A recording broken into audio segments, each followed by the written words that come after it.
Hi everyone. So I realized that I did just share a blog post, so this is kind of redundant, but for those of you who prefer videos and not reading, I thought I would do this for you. And also, frankly, I think my hair looks great because it's kind of wavy today, and I wanted to show that off.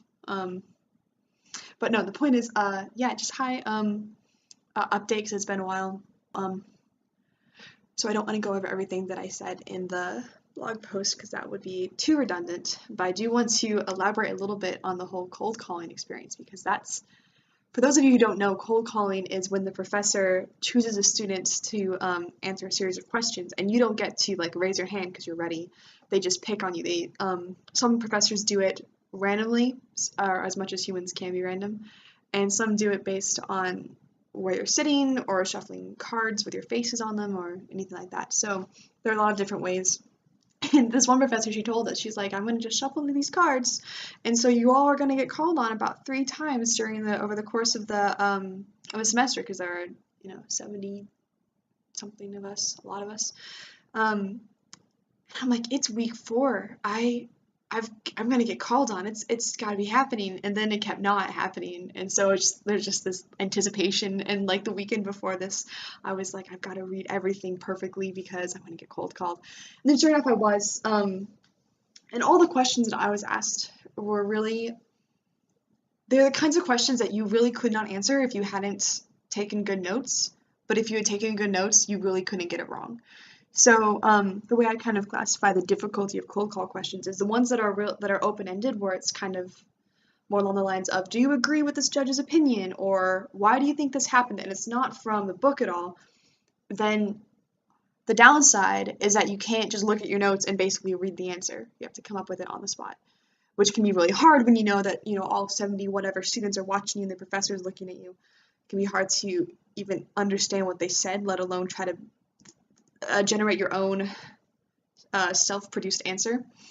But at the same time, with those questions, it's hard to be wrong because it's your opinion. It's a subjective question.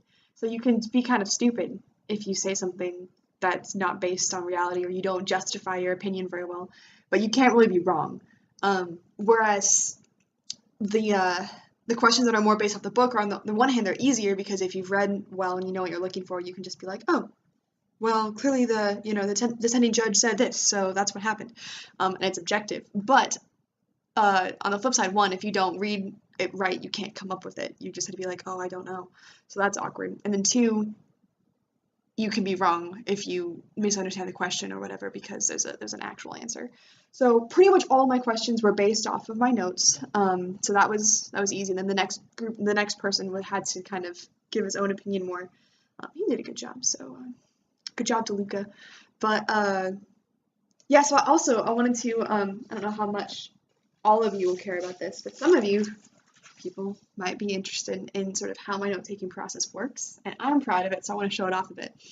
So those of you who know me should not be surprised to learn that I type everything because my handwriting is indecipherable, nearly. So what I'll do is I'll go through the book, and I'll brief the cases, which case briefing is where you read a case and then you make a note of, like the title, obviously, and then I've got sections here on like the facts. I don't know, I think this is mirrored. I don't know if you can read this. But I'll have the facts of the case, so I can, if the professor says, hey, what happened? I can be like, well, this guy went into, in this case, the Rudolph case, there was a skiing accident because actually, no, I'm going to do a more fun case. This is the beginning of this case right here. That's a title. This is one of my favorite torts cases. It's Wright v. Brown. And the reason I like it is just because there's a dog in it. It all is about the dog. But so the first, I don't know, I think you can read this. But the first section is just about facts. So the professor says, hey, what happened? And then I can look at this and say, oh, the defendant's dog attacked and injured the plaintiff. And then give more detail, like 14 days before the dog attacks this person, the dog attacked someone else, and then the dog was quarantined but then released prior to the expiration of the quarantine period. So those are the facts of the case. The next heading is the issue. What's the issue? And that's kind of the question that you're trying to answer. And in this case, it's what is the plaintiff within this protected class for this statute about dog quarantines and stuff. And then you have the really kind of nerdy section, two nerdy sections that are courts and authorities. And so the courts is like, it doesn't have to be called court. Some people call it procedural posture, which sounds really pretentious, so I don't say that unless I'm trying to show off. So the courts or the procedural posture is all about what the lower courts decided, because we're looking primarily at appellate and Supreme Court decisions. So it will say, okay, the trial court, the defendant motioned for a summary judgment, and the trial court, granted or dismissed that based on these reasons, and then the plaintiffs, so at first all I really said was what the trial court decided. The trial court was for the plaintiff, and now that's being reversed or whatever. But then I got more sophisticated based on what the professors were asking, and realizing I didn't know the answer to what they were asking based on my briefs. I'm like, I need to get more information here. So they'll ask a lot, what was the plaintiff's or defendant's theory that they're bringing? And so I'll bring that up too. Like, okay, the defendant here is arguing, not actually in this case because I wasn't that sophisticated, this isn't really the case, but I'll be hypothetically, like the defendant is arguing that, I don't know, the contract is an option contract, and the plaintiff will say, well, it's not an option contract because XYZ, and those aren't the court's opinions, those are the attorneys, basically, what they're articulating, and then we discuss that. So I include that in the procedural history, and then authorities is other cases that are being referenced by either side or by the court itself. If they're saying, oh, well, this other court ruled this way in a similar case, so now I'm going to do this. And I'm going to try to find, okay, so like Roland v. Christensen kind of changed sort of the rule or the approach to this certain type of problem, which is like liability of a landowner if someone comes on your property and they get hurt. And there used to be this really weird trichotomy of how you judge that, and then they're like, no, this is dumb. We're just going to go with the reasonable person because that's the normal standard. And so they have this whole list of authorities just to prove that this previous standard, we weren't really following it anyway. We were, but it didn't make sense. So that's authorities. And then the last little bit is the kind of the holding, which is what the court actually, the current court or the final court is deciding, and why. That's the important thing, is you don't just say the reverse. You say the reverse because plaintiff's claim is invalid because of this, but defendant's argument's dumb because of this. But, oh, hey, they didn't raise that in court, so even though they're right, we have to ignore it because they didn't, whatever. The rationale, basically. And then you have the rule, which is what, the rule confused me because at first I thought that was what you were supposed to draw out of the case, like for my notes, so I can be like, oh, Wright v. Brown, the plaintiff's dog was quarantined because of the bite that was suffered wasn't for the reason that the dog was originally quarantined. So the rule is that, I don't know, dog bites have to be, and I would try to get too specific, and that wasn't right. And then I would try to get just too unique to the case. And the fact is, the rule generally, I think, is more the rule is like, what's the main rule that the court is relying on to come to their opinion? Because you could choose any number of these cases to make the same point. And these textbooks that we're given, they're trying to tell us what a reasonable person is. There are tons of cases about that. So it's not so much what is this specific case telling us, but it's what's the general rule about reasonable people. And then you have the dissenting opinion. So if the professor's like, what does the dissenting opinion think? Or what do you think about that? Then you actually know that, instead of just being like, oh, they dissented and they were wrong. They're the minority opinion, so we're going to ignore that. So that's how I briefed. And then so when I was called on for cold call, oh wait, actually, I threw my notebook on the ground.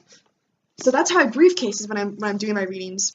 But then past this kind of ugly purple divider, I have pre-class notes, which are separate from brief. So those are extra things that I pull out of the book or could pull out of the case that aren't necessarily as relevant, but they're interesting, or they help me understand something better.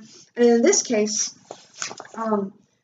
the court went on and on about all these different ways that you can decide foreseeability for landowners. There are like 4 different tests, and they only ended up using one of them. So if in my brief I mentioned all 4 in detail, that would take up a lot of space for stuff that the court ultimately was like, we're not even going to go there. And the point of briefing is that it's brief, and you can just like look at it and reference everything that's relevant. So I have these extra notes for if the professor asks a question that's not in my brief, but it still seems important. I can flip back and see if I maybe have it. And so sure enough, she asked me like what all the tests were, and I'm like, well, the prior similar incidents test is da da da, and I knew all that stuff, which was extra convenient because she starts asking Okay, so one of them is like as the balancing test, and it's kind of where you're measuring the degree of foreseeability of a particular harm against how difficult it would be to prevent it, like the burden of prevention, is a balancing test.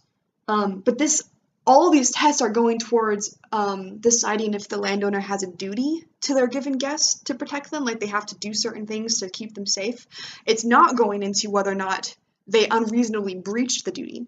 And in the book, it notes that the balancing test, the reason that courts don't really like it is that it kind of blends breach and duty too close together, because normally talking about the burden of precaution is more of a breach question than a duty question. So anyway, all of that is like sounds kind of smart, I think, but it's not something that I could have come up with on my own. Certainly could not have come up with on my own in the middle of class being cold called. The only reason I was able to answer that question was because it was in the book and I made a note of it. And so even though it wasn't in my brief, because the whole balancing test thing isn't what the court didn't use it, so I didn't put it in my brief. I've got it in my separate notes, so I can flip to that and be like, well, yes, professor.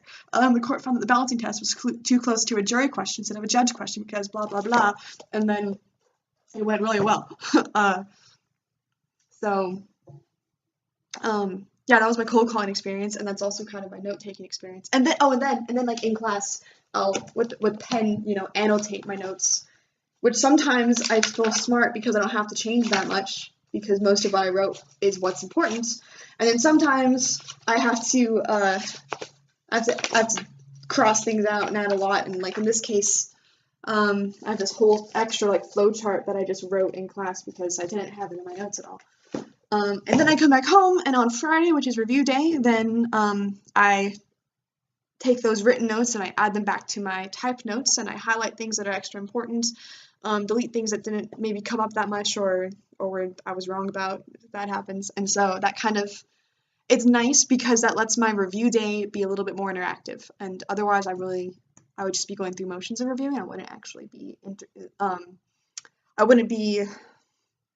working with the material the same way, I guess, which is really what you need to do to learn. So that was me talking way longer about my note-taking process than I intended to. So I'm sorry if you find that boring, but I like the system. I think it's working. So there's that part of my life. Also, my study group is great. We figured out that a more effective approach is to go over practice questions, practice problems, which I kind of mentioned in the blog. But I didn't mention that, like, my favorite part is, I mean, it's fun to answer the questions and then see if I'm right and kind of look at the textbook answer or the justification for why B is right and not C or whatever. But what's really fun is my group will all choose our answers and then we'll share what we got before we look at the right answer. And sometimes we all got B and we're all right, and so it's fine. But sometimes we'll all get different answers, and then instead of looking at the actual answer and just knowing, oh well, you were right, we were all wrong, we argue about it and try to convince everyone to change their mind as long as possible. Is even if I chose C, and then like my partner Andre, shout out to Andre, he finds all this stuff for us.